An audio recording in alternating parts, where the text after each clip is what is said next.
ngjan me një skenar filmash, por me vendngjarje në Shkodër.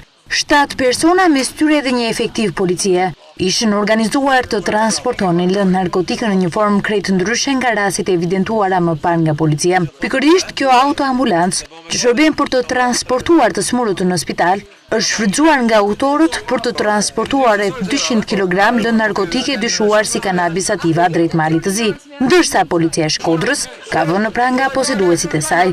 Nga ana tjetër, ajo që e bën edhe më tragjike këtë ngjarje është fakti se nën petkun e uniformës së policisë, efektivi komisariatit të Shkodrës është përpjekur të kalonte drogë për në Malin e Zim. Mbas një operacioni të mirë organizuar policor të quajtur Fortuna, në bashkëpunim kjo me forcat e drejtorisë përgjithshme të policisë së shtetit, arriti të godasi një grup kriminal të përbërë prej 7 personash.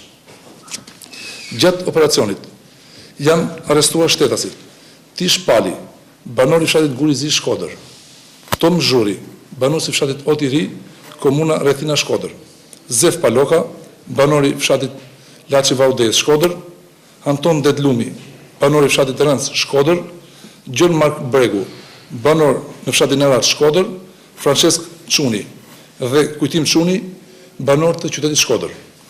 Ky grup ushtronte aktivitet kriminal për trafik të lëndëve narkotike në linjën Shqipëri-Malizi, si dhe prodhim e shitje narkotike për tregun e brendshëm. Policia po punon për zbardhjen e mëtejshme të kësaj ngjarje, si dhe për persona të tjerë të përfshirë në këtë rrjet.